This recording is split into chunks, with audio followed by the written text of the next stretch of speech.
తెలంగాణలో ప్రధానంగా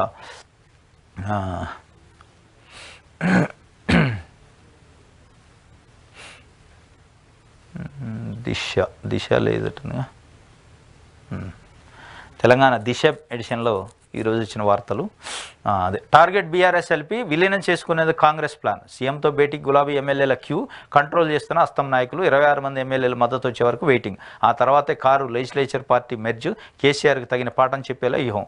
బీఆర్ఎస్ఎల్పీ విలీనం చేసుకునేందుకు అధికార పార్టీ ప్లాన్ చేస్తున్నట్టు తెలుస్తుంది. కాంగ్రెస్లో చేరేందుకు ఇప్పటికే పలువురు బీఆర్ఎస్ ఎమ్మెల్యేలు రెడీగా ఉన్నట్లు ప్రచారం జరుగుతుంది. అందుకే సీఎంతో వరుసగా గులాబీ ఎమ్మెల్యేల భేటీ అవుతున్నట్టు తెలుస్తుంది. ఇది బీఆర్ఎస్ఎల్పీని కాంగ్రెస్ పార్టీలో మెర్జ్ చేయడానికి ప్లాన్ జరుగుతున్నట్టు. వ్యూహాత్మకంగానే బీఆర్ఎస్ పార్టీ ఎమ్మెల్యేలు దఫల వారీగా వచ్చి సీఎం రేవంత్ రెడ్డి గారిని కలుస్తున్నట్టు. మొన్న ఆ మధ్యకాలంలో ఉమ్మడి మెదక్కి సంబంధించి 4 ఎమ్మెల్యేలు బీఆర్ఎస్ పార్టీ నుంచి వచ్చి సీఎంని కలిశారు. తర్వాత మేము పార్టీ మారట్లేదు, నియోజకవర్గం యొక్క పనులపై పోయా ఉన్నారు. రాజేంద్ర నగర్ ఎమ్మెల్యే ప్రకాష్ గౌడ్ కూడా ముఖ్యమంత్రి గారిని కలిశారు. వారు కూడా నేనేం పార్టీ మారట్లేదు, నియోజకవర్గ అభివృద్ధిపైనే కార్యక్రమాలపైన పోయినా మళ్ళా కూడా కలుస్తా, రేవంత్ రెడ్డి గారు చాలా మంచిగా స్పందించారని ఒక పాజిటివ్గా మాట్లాడారు. ఇదంతా చూస్తుంటే దీని వెనక ఏదో కొంత ప్రణాళిక నడుస్తున్నట్టు. బీఆర్ఎస్ పార్టీలో ఉన్న ఎమ్మెల్యేలు కూడా కంఫర్ట్గా లేరు అని ఒక వాతావరణం కనిపిస్తుంది. బీఆర్ఎస్ పార్టీలో ఉన్న ఎమ్మెల్యేలు ఇప్పుడు పోయిన 5గురే కాక ఇంకా కొంతమంది క్యూ కట్టే అవకాశం ఉంది. ఆ క్యూని కాంగ్రెస్ పార్టీ నాయకులే బ్రేక్ చేస్తున్నారు, వెయిట్ చేపిస్తున్నారు. అందరూ ఒకసారి రాకుండా కొంత దఫలుగా వచ్చి 26 మంది ఏదైతే 2/3 మెజార్టీ ఉండాలి, మెర్జ్ చేయాలంటే 39లో 26 మంది వస్తే అప్పుడు మెర్జ్ చేయడానికి ఉంటుంది. అప్పుడు వాళ్ళు స్పీకర్కి లెటర్ ఇవ్వడానికి కూడా ప్లాన్ చేస్తున్నట్టు 26 మంది అయిన తర్వాత. అందుకే వెయిట్ చేపిస్తూ 26 మంది సంఖ్య అయ్యే వరకు దీన్ని స్తబ్దుగా చాప కింద నీరులా చేసే అవకాశం ఉన్నట్టు తెలుస్తుంది. ఈ మొత్తానికి చూస్తే బీఆర్ఎస్ పార్టీ గత 2 దఫలుగా అధికారంలో వచ్చినప్పుడు కాంగ్రెస్ పార్టీ తెలుగుదేశం పార్టీ ఎమ్మెల్యేలని ఇదే విధంగా మెర్జ్ చేసుకుంది. బంగారు తెలంగాణ పేరుతోని, రాజకీయ పునరేకీకరణ పేరుతోని అందరు రండి అని కేసీఆర్ పిలుపునివ్వటం, ప్రతిపక్ష పార్టీల ఎమ్మెల్యేలను జాయిన్ చేసుకోవటం, వాళ్ళతోనే ఆ పార్టీని తిట్టించడం, ఇట్లాంటి కార్యక్రమాలు చేశారు. ఇప్పుడు కాంగ్రెస్ పార్టీ న్యాచురల్గా అధికారంలోకి వచ్చింది కాబట్టి బీఆర్ఎస్ పార్టీకి కూడా అది వర్తించింది ఇప్పుడు. ఎందుకంటే తాతగా పెట్టింది తలాపునే ఉంటుంది అనేది మనకి సామెతే ఉంది. అట్లా కేసీఆర్ చేసింది మళ్ళీ కేసీఆర్కే కొట్టుకునే అవకాశం ఉంది, తిరిగి ఎఫెక్ట్ కొడుతుంది. తప్పనిసరిగా బీఆర్ఎస్ పార్టీ ఎమ్మెల్యేలు మారతారనే ప్రచారం ప్రజల్లో ఉంది. మారే అవకాశాలు ఉన్నాయి. అది కూడా ఎంపీ ఎన్నికల లోపే మెర్జ్ చేసే అవకాశం కూడా ప్రజల్లో ఒక ఇంప్రెషన్ కాంగ్రెస్ పార్టీకి వచ్చే విధంగా బీఆర్ఎస్ పార్టీ కుదేలైంది, బీఆర్ఎస్ పార్టీ వీక్ అయిందనే ఇండికేషన్స్ ప్రజల్లో ఇస్తే కాంగ్రెస్ పార్టీకి ఎంపీ ఎన్నికల్లో మేలు జరుగుతుందనే విధంగా స్కెచ్ వేసినట్టు కూడా ఒక వార్తను దిశ పేపరు పబ్లిష్ చేసింది. నెక్స్ట్ మనం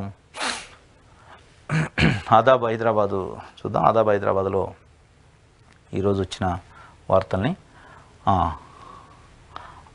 అవినీతి, అయోమ్ కుమార్ చూసి సిగ్గుపడుతున్న అవినీతి 1, 2 ఆయన ఎక్కడ పనిచేసిన అవినీతి బరకలే. రంగారెడ్డి జిల్లా కలెక్టర్గా ఆయన చేయని అక్రమాలు, అప్పట్లో 25,000 కోట్ల భూ మాయ చేసినట్టు ఆరోపణలు, కింది స్థాయి అధికారులు కనుసన్నలో పెట్టుకునే వ్యవహారం, ధరణి ఆపరేటర్ల సాయంతో అడ్డదారిలో పట్టాదారు పాస్ పుస్తకాలు, మండల స్థాయి అధికారుల రిపోర్టు లేకుండానే TM 33 మాడ్యూల్లో కోర్టు కేసులున్న అప్రూవ్ వాళ్ళు చేయించడంలో ప్రముఖ పాత్ర. స్థాయి మరిచి అవినీతికి పాల్పడుతున్నట్టు బ్యూరోక్రాట్స్కి తగిన బుద్ధి చెప్పాల్సిన అవసరం ఎంతైనా ఉంది. గత ప్రభుత్వాలు ఊడిగం చేసి అంతులేని అక్రమాలు చేసిన వారిని కొత్తగా వచ్చిన కాంగ్రెస్ పార్టీ సీరియస్గా తీసుకొని వారికి బుద్ధి చెప్పి భవిష్యత్తులో ఇలాంటి జరగకుండా చూసుకోవాలని పలువురు కోరుతున్నారు. లెక్కలేని అవినీతి ఆరోపణలు ఎదుర్కొంటున్న అయోమ్ కుమార్ IAS చేసిన మరో ఘనకార్యం గురించి ఇప్పుడు తెలుసుకుందాం అని.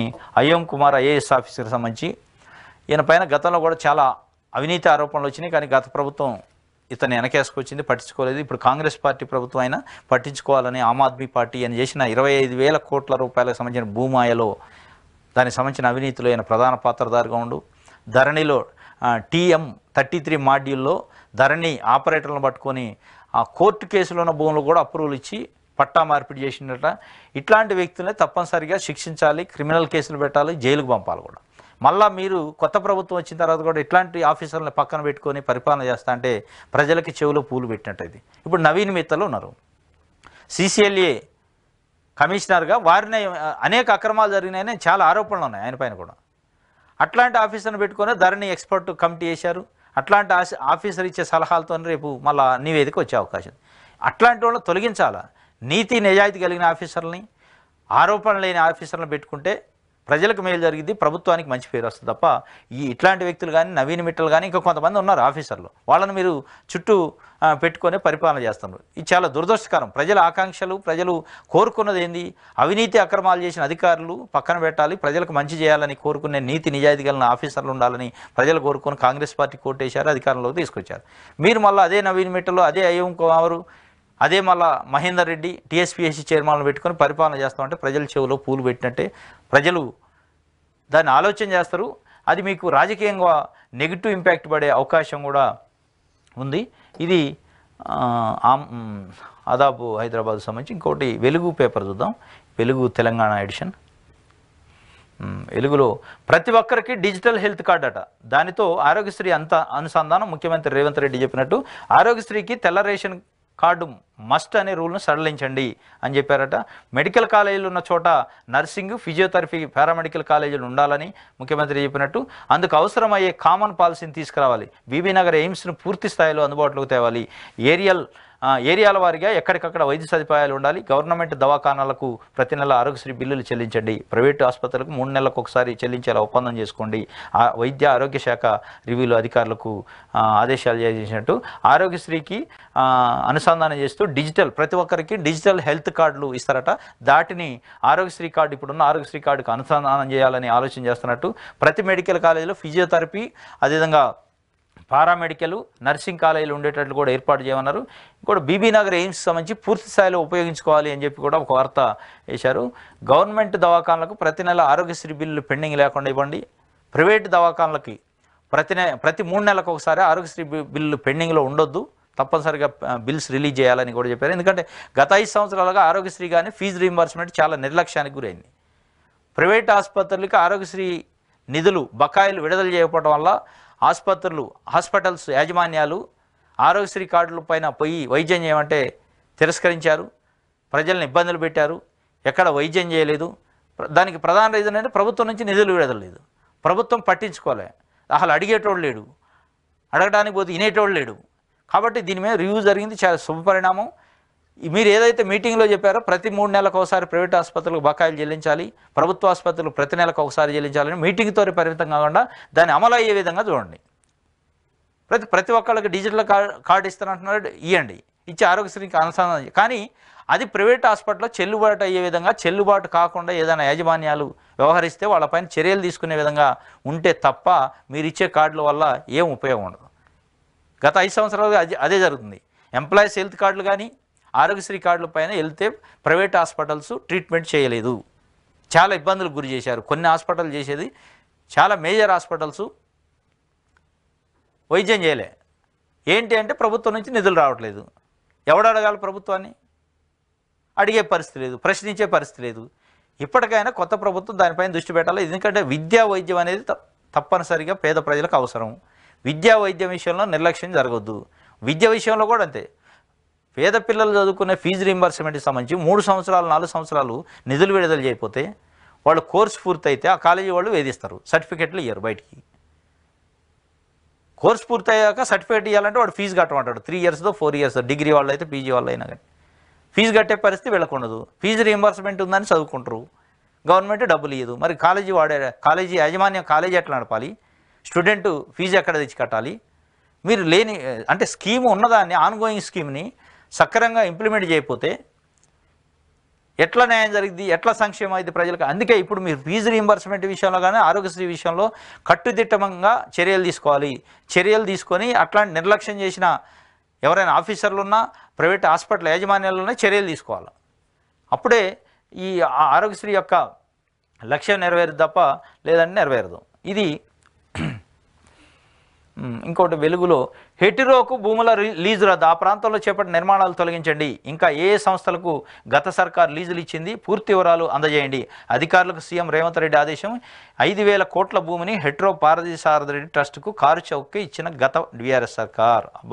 హైకోర్టు రద్దు చేసిన రూల్స్ మార్చి ఎన్నికల ముందు అప్పగింత. హైదరాబాద్లోని ఖానామేట్లో 15 ఎకరాలు 60 ఏళ్లకు లీజు. హెట్రో పారసారథి ట్రస్టుకు గత బీఆర్ఎస్ సర్కార్ కేటాయించిన 15 ఎకరాల భూములు లీజును రద్దు చేయాలని సీఎం రేవంత్ సూత్రప్రాయంగా నిర్ణయించారు. ఆ ప్రాంతంలో ఇప్పటికే ఏమైనా నిర్మాణాలు ఉంటే వాటిని తొలగించాలని ఆయన స్పష్టం చేసినట్టు సమాచారం. హైకోర్టు ఆదేశాలను కూడా లెక్క చేయకుండా అసెంబ్లీ ఎన్నికల ముందు గత బీఆర్ఎస్ ప్రభుత్వం భారీగా భూ సంతర్పణ చేసింది. హైకోర్టు కొట్టేసిన జీవోను కాదని మరో కొత్త జీవోతో సొంత party MP parliament MP Parthasarathi రెడ్డికి చెందిన ట్రస్టుకు ప్రైమ్ ఏరియా ఖానామెట్లో 15 ఎకరాల సర్కార్ ల్యాండ్ను అగ్గోకే లీజుకి ఇచ్చింది. ఈయన హెట్రో పారసారథి రెడ్డి బీఆర్ఎస్ పార్టీకి సంబంధించిన రాజ్యసభ మెంబర్.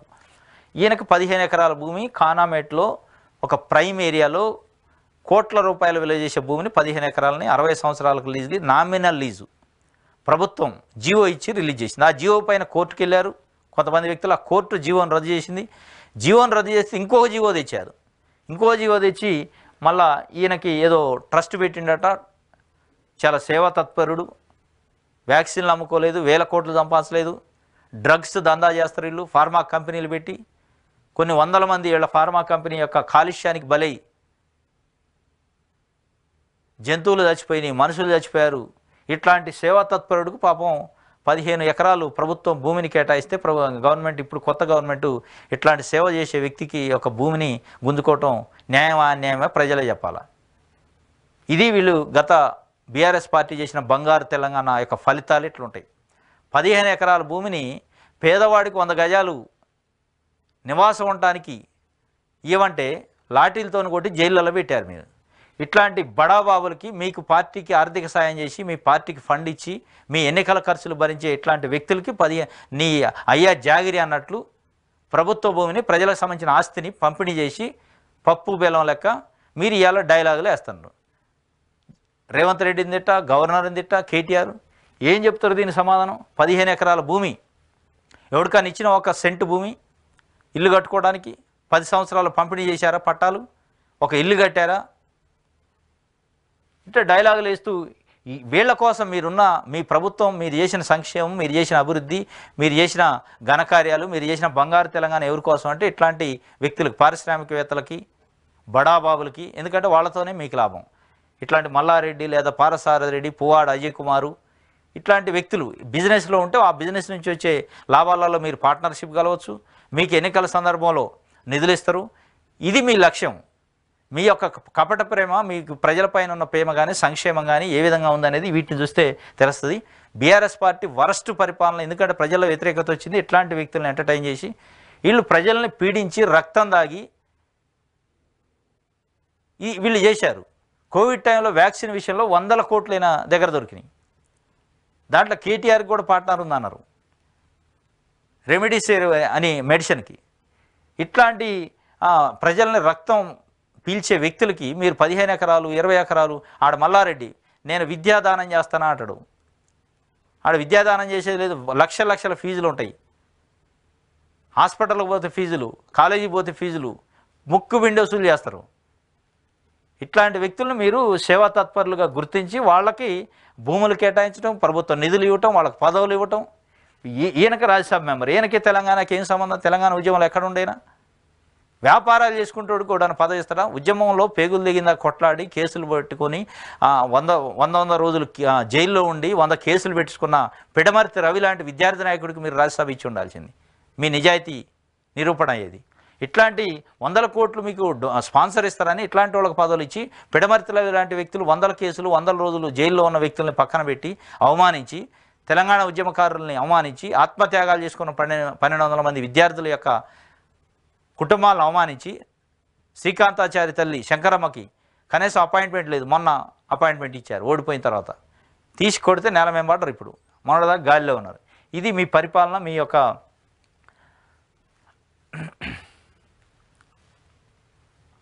ఇది వెలుగుకు సంబంధించి. నెక్స్ట్ మన సాక్షి పేపర్ చూద్దాం. సాక్షిలో ఈనాడు ఎడిషను. ముగ్గురు పెద్దలు ఎవరు? తెలంగాణ నుంచి 3 రాజ్యసభ సీట్లు ఖాళీ. ఈసారి దక్కన 2 స్థానాలపై కాంగ్రెస్లో చర్చ. సోనియా రాష్ట్రం నుంచి లోక్సభకు పోటీ చేస్తే ఓకే, లేదంటే రాజ్యసభకు అన్నట్లు. కుదరని పక్షంలో మరో జాతీయ నేతకు ఛాన్సు. 2వ సీటు కోసం పెద్ద సంఖ్యలో ఆశావాలు. నేడు పిఎస్సి భేటీ. పదవీకాలం పూర్తయ్యే 3 బీఆర్ఎస్ ఎంపీలే. అసెంబ్లీ సంఖ్యాబలంతో బీఆర్ఎస్కు నుంచి ఒక్కరే. బీసీ సామాజిక వర్గం నుంచి వారికి అవకాశం ఇచ్చే అవకాశం. తెలంగాణ నుంచి ఈ ఏడాది ఏప్రిల్ 2వ తేదీన ఖాళీ అయ్యే 3 రాజ్యసభ స్థానాల భర్తీకి సంబంధించి ద్వైవార్షిక ఎన్నికల షెడ్యూలు కేంద్ర ఎన్నికల సంఘం సోమవారం ప్రకటించింది. కేంద్ర ఎన్నికల సంఘం నిన్న రాజ్యసభకు సంబంధించి దేశవ్యాప్తంగా 56 స్థానాలు ఖాళీ అని దానికి షెడ్యూల్ విడుదల చేసింది. ఫిబ్రవరి 29న ఎన్నికలు ఉన్నాయి. దాంట్లో తెలంగాణ నుంచి 3 ఖాళీలైన బీఆర్ఎస్ పార్టీకి సంబంధించిన 3 రాజ్యసభ మెంబర్లు ఖాళీ అవుతున్నారు. ఆ 3లో 2 కాంగ్రెస్ పార్టీ గెలుచుకునే అవకాశం ఉంది, 1 బీఆర్ఎస్ పార్టీ గెలుచుకునే అవకాశం ఉంది. ఈ 2 కాంగ్రెస్ పార్టీలో ఎవరికి ఇవ్వాలి అనే విషయాన్ని చర్చించడం కోసం ఈరోజు పిఎస్సి మీటింగ్ ఉందట. అదేవిధంగా కేంద్ర నాయకత్వం, జాతీయ నాయకత్వంలో ఒక నాయకురాలు సోనియా గాంధీ లోక్సభకి ఇక్కడ నుంచి పోటీ చేస్తా అంటే ఏం లేదు, లేదంటే రాజ్యసభ ఇక్కడ నుంచి అవకాశం ఇవ్వాలని, లేదంటే జాతీయ నాయకుల్లో ఒకరికి అవకాశం ఇవ్వాలని, ఇంకొక పదవిని ఎవరికి బీసీకే ఎస్సీకే లేదంటే జనరల్కి ఇవ్వాలని ఆలోచిస్తున్నట్లు ఒక వార్తని ఇచ్చారు. ఇంకొకటి బీఆర్ఎస్ పార్టీ నుంచి 1 ఎలిజిబిలిటీ గెలిచే అవకాశం ఉంది. వాళ్ళు మరి ఎవరికి ఇస్తారనేది చూడాలి. ఇది అవసరమైతే సిట్టింగులు చేంజ్. లోక్సభకు అభ్యర్థుల ఎంపికపై బీఆర్ఎస్ కసరత్తు. సిట్టింగ్ ఎంపీలు కొందరిని మార్చాలని భావిస్తున్న కేసీఆర్. ఇప్పటికే ముగ్గురికే గ్రీన్ సిగ్నల్. మరో మాజీ ఎంపీకి పచ్చజెండా. నిజామాబాద్లో పోటీకి ఎమ్మెల్సీ కవిత దూరం. మెదక్లో ఆశావాహులు 6 పైనే. అసెంబ్లీ ఎన్నికల్లో అధికార పీఠానికి దూరమైన భారత రాష్ట్ర సమితిలో జరిగే లోక్సభ ఎన్నికల్లో మెజార్టీ స్థానాల్లో గెలుపొందాలని భావిస్తుంది. మెజార్టీ స్థానాలకు గెలిచేది లేదు, మానలేదు. ఎందుకంటే అవసరమైతే సిట్టింగ్లు చేంజ్ చేస్తారు. సిట్టింగ్లు చేంజ్ చేసి కవిత నిజామాబాద్ నుంచి స్పష్టంగా పోటీ చేయట్లేదు అనేది ఒక వాతావరణం వచ్చింది. అసలు కేసీఆర్ ఫ్యామిలీయే లోక్సభ ఎన్నికల్లో పోటీ చేస్తా లేదా అనే ఒక డౌట్ ఉంది. ఎందుకంటే ఆ పార్టీ పరిస్థితి, ప్రజల్లో పార్టీకి ఉన్న పలుకుబడి తగ్గుతుంది కాబట్టి. ఇంకోటి బీఆర్ఎస్ పార్టీలో ఉన్న ఎమ్మెల్యేలు కూడా కాంగ్రెస్ పార్టీలో జాయిన్ కావడానికి ఏర్పాట్లు చేసుకుంటున్నట్టు ఇదంతా కొంత నెగిటివ్ ఇంపాక్ట్ పడింది కాబట్టి ఓడిపోయే అవకాశం కూడా నిజామాబాద్ నుంచి కవిత పోటీ చేయట్లేదు అనేది స్పష్టంగా ఒక ఇండికేషన్స్ బయటికి ఇస్తున్నారు. కొన్నిసార్లు సిట్టింగ్లు కూడా మారుస్తారంటే ఇప్పటికే 3 సిట్టింగ్లకి లైన్ క్లియర్ అయినట్టు. చేవేళ్లకు సంబంధించి, ఖమ్మానికి సంబంధించి ఇంకో సీటు మొత్తానికి 3కి కన్ఫామ్ చేసినట్టు. మిగతా సీట్లలో సిట్టింగ్లు మార్చి ఎలక్షన్స్కి పోవాలి, తప్పనిసరిగా గెలవాలి అనే ఒక ప్రయత్నం చేస్తున్నారు. కానీ పార్టీ పరిస్థితి అయితే బాగలేదు. చూడాలి ఏం జరుగుతుందో. ఇది నెక్స్ట్ నమస్తే తెలంగాణ పేపర్ చూద్దాం. నమస్తే తెలంగాణలో జడ్పీ చైర్మన్పై దాడి, మంత్రి కోమటిరెడ్డి దౌర్జన్యం. రైతు బంధు ఏదని అడిగినందుకు సందీప్ రెడ్డి గెంటివేత. ప్రభుత్వ కార్యక్రమంలో జడ్పీ చైర్మన్పై అనిశ్చిత వ్యాఖ్యలు. సర్పంచ్గా కూడా గెలవలేని బచ్చా అంటూ అవమానం. సందీప్ రెడ్డి అభ్యంతరంతో మరింత చెలరేగిన కోమటిరెడ్డి పోలీసులను పెట్టి సమావేశం నుంచి వెళ్లగొట్టిన మంత్రి. ఆయన ఉసిగొల్పడంతో జడ్పీ చైర్మన్పై అనుచరుల దాడి. ఇది ZP chairman Sandeep Reddy, Velimineti Sandeep Reddy, Bhuvanagiri ZP chairman. నిన్న ఒక అధికార కార్యక్రమంలో మంత్రి కోమటిరెడ్డి పక్కనే కూర్చుంటారు స్టేజ్ పైన. ఆయన ఈ కోమటిరెడ్డి కంటే ముందు మాట్లాడుతూ రైతు బంధు పైన, ఇంకా మిగతా రైతు రుణమాఫీ పైన, ప్రభుత్వం పైన డైరెక్ట్ విమర్శలు చేశారు. అధికార కార్యక్రమంలో రాజకీయాలు మాట్లాడారని. అదే కేటీఆర్ నిన్న మాట్లాడుతూ కేసీఆర్ కాలిగోటుకు కూడా రేవంత్ రెడ్డి సరిపోడు అనే విధంగా మాట్లాడారు. అదే ఇట్లాంటి చౌకబారు మాట్లాడటం, అహంకారపూరితంగా మాట్లాడటం చేస్తున్నారు. అసలు కేటీఆర్ని రేవంత్ రెడ్డి కాలిగోటుకి సరిపోవటం అన్నాడు. రేవంత్ రెడ్డి కాలిగోటుకే కేటీఆర్ కానీ కేసీఆర్ సరిపోరు అని కోమటిరెడ్డి వెంకటరెడ్డి తీవ్రంగా విమర్శించారు. అంటే అటు ఈయన కూడా కేటీఆర్ విమర్శించింది కూడా బొడ్డర్ కాను, 3 అడుగులోడు, వాడేం చేస్తాడు వీడేం చేస్తాడని కొంచెం అహంభావపూరితంగా మాటలు. దానికి కౌంటర్గా ఇచ్చే సందర్భంగా ఇద్దరికి మధ్య ఘర్షణ జరిగిందట. ఈ ఘర్షణలో అతన్ని అక్కడ నుంచి కొంత లా అండ్ ఆర్డర్ ఇష్యూ అయితేని పంపించిన పరిస్థితి పోలీసులు. దాన్ని ప్రధాన వార్తగా జడ్పీ చైర్మన్ పైన దాడి అని నమస్తే తెలంగాణ ఇచ్చింది. ఒకటే ఏంటంటే బీఆర్ఎస్ పార్టీ 10 ఏళ్ల పరిపాలనలో అధికార పార్టీకి సంబంధించిన ప్రజాప్రతినిధులు తప్ప ప్రతిపక్ష పార్టీలని స్టేజ్ మీద కనీసం దగ్గరకే రానిపోయేది. హౌస్ అరెస్ట్ చేసి పడేయటమే. ఇప్పుడు కేటీఆర్ సపోజ్ వరంగల్లో నిజామాబాద్ వెళ్తండి అంటే ముందే అక్కడున్న ప్రతిపక్ష పార్టీ ఎమ్మెల్యేల నాయకులను అరెస్ట్ చేసి పడేసేది. కనీసం ఆడిదాకా రాజస్థాన్ కొంత ప్రజాస్వామ్యయుతంగానే ఉంది. ఆయన బీఆర్ఎస్ పార్టీ జడ్పీ చైర్మన్ అని స్టేజ్ మీద కూర్చోబెట్టారు, మాట్లాడించారు, కొంత బాగానే ఉంది. ఆయన కొంత రాజకీయాలు అక్కడ మాట్లాడకుండా ఉంటే బాగుండేది. దురదృష్టవశాత్తు దాడి కూడా కరెక్ట్ కాదు. అంటే మీరు చేసిందే మీకు ఇప్పుడు బీఆర్ఎస్ పార్టీ కొట్టుకుంటుంది. మీరు ఏ రోజు ప్రతిపక్ష పార్టీ ఎమ్మెల్యేల దగ్గర రానిచ్చేది కాదు. పార్టీలో జాయిన్ అయితే తప్ప నాయకుల్ని మెమోరాండం ఇవ్వడానికి దగ్గర రానిరు. అరెస్టులు ఇది. ఇప్పుడు కొంత కాంగ్రెస్ పార్టీ ముఖ్యమంత్రి కలవటానికి అవకాశం ఇస్తాడు, ప్రతిపక్ష పార్టీ నాయకుల్ని ఎమ్మెల్యేలని. అదేవిధంగా మంత్రులు కూడా కలవటానికి అవకాశం ఇస్తారు, సెక్రటరీలు కలుస్తారు. ఇది కొంత ప్రజాస్వామ్యయుతంగా ప్రజల యొక్క సమస్యలను తెలవడానికి ఒక ప్లాట్ఫామ్గా ఉంటుంది. ఇది కొంత మార్పే. కానీ దాడి ఇది అని కొంచెం అగ్రెసివ్గా వార్త రాసినట్లు ఇది మనకు కనిపిస్తుంది. నమస్తే తెలంగాణకు సంబంధించి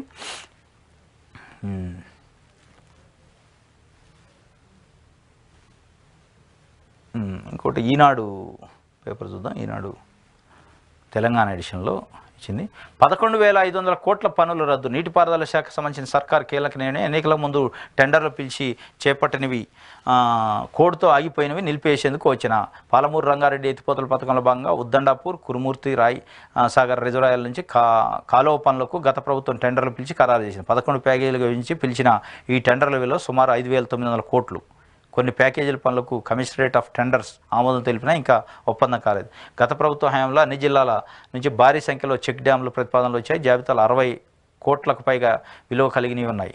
ఇలా సుమారు 150 చెక్ డ్యాంలు ప్రతిపాదించారు. ఈ ప్రతిపాదనలన్నింటినీ పన్నులు రద్దు చేయమన్నారు. 11,500 కోట్లకు సంబంధించి గత ప్రభుత్వం ఇచ్చిన టెండర్లని పన్నులను రద్దు చేసి కొత్తగా ఇవ్వాలి అని చెప్పి ఎన్నికల కోడ్ సందర్భంలో కూడా కొన్ని వచ్చినాయట.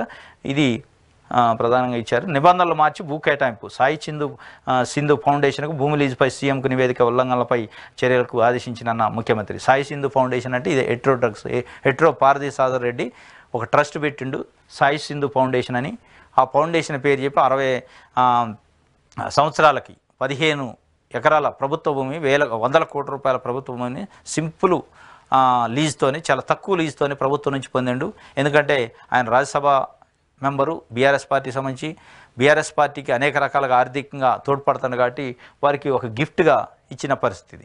దీన్ని ఈ ప్రభుత్వం రద్దు చేసింది. చాలా మంచి పరిణామం. ఎందుకంటే ఇండస్ట్రియలిస్టులకి, వాళ్ళ పార్టీకి సాయం చేసే వాళ్ళకి, పార్టీకి సపోర్ట్గా ఉండే వాళ్ళకి, ఆర్థికంగా అండగా ఉండే వాళ్ళకి ఇట్లా భూములు కేటాయించడం వల్ల ప్రభుత్వం యొక్క భూమి మొత్తం కరిగిపోయే పరిస్థితి ఉంటుంది. ఇది ఈనాడు పేపర్లో ఇచ్చిన ప్రధాన వార్త. నెక్స్ట్ ఆంధ్రజ్యోతి చూద్దాం. ఆంధ్రజ్యోతి పేపర్లో తెల్ల రేషన్ కార్డు లేకున్నా ఆరోగ్యశ్రీ నిబంధనలు సడలించే యోచనలో రాష్ట్ర ప్రభుత్వం. అందరికీ డిజిటల్ హెల్త్ ప్రొఫైల్ కార్డులు, ఆరోగ్యశ్రీతో వాటి అనుసంధానం, ఆరోగ్యశ్రీ బిల్లు చెల్లింపులు వేగవంతం. వైద్య కళాశాల వద్ద nursing, physiotherapy, paramedical college. Bibi Nagar ఎయిమ్స్లో పూర్తి సేవలపై దృష్టి. సిఎస్ఆర్ నిధులతో ఆసుపత్రుల్లో హౌస్ కీపింగ్. వైద్య ఆరోగ్య శాఖ సమీక్షలో సీఎం రేవంత్. ఇది బీబీ నగర్ ఎయిమ్స్ని పూర్తిగా వాడుకోవాలని, ఆరోగ్యశ్రీ బిల్లుల చెల్లింపులో ప్రభుత్వం నిర్లక్ష్యం వ్యవహరించకుండా ప్రైవేట్ ఆసుపత్రులకు 3 నెలల్లో బిల్లులు చెల్లించాలి. ప్రతి 3 నెలలకు ఒకసారి, ప్రభుత్వానికి ప్రతి నెలకు ఒకసారి చెల్లించాలి ప్రభుత్వ ఆసుపత్రులకి అని చెప్పి. అదేవిధంగా సిఎస్ఆర్ నిధులతో ఆసుపత్రుల్లో హౌస్ కీపింగ్ చేయాలని చెప్పి కూడా చెప్పారు. సిఎస్ఆర్ అంటే కార్పొరేట్ సోషల్ రెస్పాన్సిబిలిటీ స్కీమ్ అని ఉంటుంది. కార్పొరేట్ కంపెనీల వాళ్ళు కొంత సోషల్ రెస్పాన్సిబిలిటీ కింద కొంత ఫండ్ని ఇచ్చి ప్రభుత్వానికి సహకరించి ప్రజలకు సంబంధించి విద్య, వైద్యం, తాగునీరు ఇట్లాంటి విషయాల్లో సహాయం చేయాలి. అది గత ప్రభుత్వంలో కొన్ని కంపెనీలు సిఎస్ఆర్ నిధులను తీసుకుపోయి సిరిసిల్లలో స్కూళ్ళు కట్టారు, సిరిసిల్లలో ఆసుపత్రులు కట్టారు. కంపెనీ పొల్యూషన్కి బాధ్యులే, కాలుష్యానికి బాధ్యులు అవుతున్న ప్రజలను వదిలేసి ఇక్కడ ఇవ్వాల్సిన తాగునీరు ఇవ్వకుండా, విద్య ఇవ్వకుండా, వైద్యానికి సాయం చేయకుండా అతని కాన్స్టిట్యున్సీలో పెట్టుకోండి తీసుకుపోయి కేటీఆర్. సిరిసిల్లలో మంచి కార్పొరేట్ స్థాయిలో స్కూళ్ళు, తాగునీరు, వైద్య కళాశాలలు, అదే హెల్త్ సెంటర్లు ఇట్లాంటి వాటికి సాయం చేశారు. ఇది చాలా వివక్ష. ఎందుకంటే ఏ ప్రాంతంలోనైతే కంపెనీకి ఉందో ఆ కంపెనీ ఒక పొల్యూషన్కి బాధపడుతున్నారో, సమస్యలు ఎదుర్కొన్నా ఆ ప్రజలకి ఏదైనా హెల్ప్ చేయాలి సిఎస్ఆర్ కింద. కానీ అది వదిలేసి ఎక్కడో తీసుకుపోయి వీళ్ళు పెట్టుకునే పరిస్థితి. ఇప్పుడు హౌస్ కీపింగ్, హాస్పిటల్లో హౌస్ కీపింగ్కి ఆ సిఎస్ఆర్ నిధుల్ని వాడుకోవాలనేది కూడా ఒక వార్తని ప్రధానంగా వేశారు. ఇది ఇంకోటి గవర్నర్ది గలీజ్ ప్రసంగం. కాంగ్రెస్ గల్లీ కార్యకర్తల తమిళసై వ్యాఖ్యలు. అభివృద్ధి ధ్యేయంగా 10 ఏళ్ల పాటు పనిచేసాం, ఒకరిద్దరు బీఆర్ఎస్ను విడినా నష్టమేమి లేదు. వెళ్లేవారిని ఆపొద్దు, ఆ స్థానంలో కొత్త వాళ్ళు వచ్చే పార్లమెంట్ ఎన్నికల్లో ఓటు వేద్దాం. వెళ్లేవారిని ఆపొద్దట. ఎవరైనా ఎమ్మెల్యేలు కానీ పార్టీ నాయకులు కానీ బీఆర్ఎస్ నుంచి వెళ్ళి కాంగ్రెస్లో జాయిన్ కావాలంటే ఎవరు ఆపొద్దు, వాళ్ళని వెళ్ళేయండి అంటే గేట్లు తెలిసేశారు, వెళ్ళొచ్చు వెళ్ళేవాళ్ళు అని. ఇప్పటికే ఆల్రెడీ క్యూ కట్టారు. 4 ఒకసారి పోయారు, ఒక ఆయన ఒకసారి పోయిండు, కలిసి వచ్చిండు. ఇంకా కొంతమంది పోయే క్యూలో ఉన్నారు. ఆల్రెడీ ఊహాగానాలు నడుస్తున్నాయి, ప్రచారం నడుస్తుంది. 26 మంది పోయిన దాకా మీరు గేట్లు తెరిచి ఉంచొద్దు, గేట్లు మూసి ఉంచొద్దు, తెరిచే ఉంచండి. వెళ్ళే వాళ్ళని ఆపొద్దు అంటాను. అంటే వెళ్ళరనుకుంటున్నారేమో. ఇదే అహంకారం. గవర్నర్ది గలీజ్ ప్రసంగం అంటే కాంగ్రెస్ గల్లీ కార్యకర్తలా మాట్లాడుతుంది. మీరున్నప్పుడు అదే గవర్నర్తోనే ప్రసంగాలు చేయించారు. మీ ప్రభుత్వం విధానం ఏందనేది మీరు రాసిస్తే ఆమె ప్రసంగం చేసేది. ఇప్పుడు కాంగ్రెస్ పార్టీ అధికారం ఉంది కాబట్టి మరి వాళ్ళ ఎజెండానే మాట్లాడింది. మీది ఎట్లా మాట్లాడింది? గలీజ్ అట. గవర్నర్ని పట్టుకుని నిన్న ముఖ్యమంత్రి పట్టుకొని బుడ్డర్ ఖాన్ 3 అడుగులు లేడు, వాడెంత ఈడెంత ఇట్లాంటి వ్యాఖ్యలు చేసుకుంటే మీ హాంభావం ఇంకా ప్రజలు గమనిస్తారు, మీ హాంభావానికి బుద్ధి చెప్తారు. కాబట్టి ఇట్లాంటి చేయొద్దు. అదేవిధంగా కోదండరాముకి ఎమ్మెల్సీ ఆమోదించినప్పుడు కూడా ఇట్లనే అవమానించిండు, అవమానకరంగా మాట్లాడిండు గవర్నర్ని. కోదండరాము రాజకీయ పార్టీ నాయకుడిగా ఉండు. దీనికంటే ముందు తెలంగాణ ఉద్యమంలో కీలక రోల్ ఆయన. Telangana political JAC chairman, Telangana కోసం ఎంతో త్యాగం చేసిండు, ఉద్యమం చేసిండు. మీ అందరికంటే ఎక్కువగా ఉద్యమం చేసిండు. ఆయనకి ఇస్తే తెలంగాణ సమాజం మెచ్చుకుంది తప్ప, ప్రశంసించింది తప్ప ఎక్కడ కూడా ఎందుకు ఇచ్చారని ప్రజల వ్యతిరేకత రాలేదు. మీరేదో అక్కసకాల దాసో శ్రవణ్ ఎందుకు చేయలేదు, కుర్రా సత్యనారాయణ ఎందుకు చేయలేదు? మరి ఇంకొక విమర్శ ఉంది, దాసో శ్రవణ్ని కుర్రా సత్యనారాయణ ఫైల్ పంపించి మళ్ళీ కేసీఆరే ఆపిండు అని కూడా ఒక విమర్శ ఉంది. నిజంగానే ఇదే గవర్నరు మీరు పంపిన మధుసూదనాచారి కానీ రాజకీయ నాయకుడిగా ఆయనకి ఇచ్చారు కదా, ఆయన ఆమోదించారుగా. ఇట్లా ఇంకా కొంతమంది ఎమ్మెల్సీలు మీరు పంపినప్పుడు గవర్నర్ కోటాలు ఆమోదించారుగా రాజకీయ నాయకులు కూడా. ఆమె దాసో శ్రవణ విషయంలో మీరే ఆపారు అనేది ఒక విమర్శ ఉంది. మీరే కేంద్ర ప్రభుత్వం ఒత్తిడి తెచ్చి గవర్నర్ దగ్గర ఫైల్ ఆపారు అనేది. మరి ఎందుకు ఆపారు, మీ వ్యూహం ఏందో, మీ కుట్ర అయిందో తెలియదు. అది బయటపడిద్దని గవర్నర్ పైన అప్పుడు ఎందుకు చేయలేదు, ఇప్పుడు ఎందుకు చేశారంటే నేను తెలంగాణ ఉద్యమకారుడు, దాసో శ్రవణ కూడా ఉద్యమకారుడే. మీరు ఆ రోజు ఫైల్ పంపినట్టు ఉండాలి, ఇచ్చినట్టు ఉండాలి, ఇవ్వద్దు అని ఆపినట్టు. నిజంగానే ఆమె ఇయ్యదలుచుకోకపోతే మధుసూదనాచారి అప్పుడు కానీ ఇంకా కొంతమందిని ఇచ్చింది. దీంట్లో మా నాయన్ నరసింహారెడ్డి కానీ పొలిటికల్ లీడర్స్ కదా వీళ్ళు గవర్నర్ కోటలో ఎంపికయ్యారు కదా, వాళ్ళకి ఇచ్చినప్పుడు వీళ్ళకి ఎందుకు ఇయ్యదు? మీరే బ్యాక్ డోర్లో ఏదో చేశారనేది ఒక అనుమానం. కాబట్టి ఇట్లాంటి అహంకారపూరిత మాటలు, అహంభావం అయిన మాటలు మాట్లాడితే ఇంకా మీకు ప్రజల్లో పలసనైతురు, ఇంకా మిమ్మల్ని డిమోరల్ చేస్తారు. తప్పనిసరిగా మీరు రాజకీయంగా దెబ్బపడే అవకాశం ఉంటుంది. ఇది తగ్గించుకుంటే మంచిది. ఇది తెలంగాణ వార్తల సంబంధించి విశ్లేషణ. రేపు తాజా వార్తలతో మళ్ళీ కలుసుకుందాం.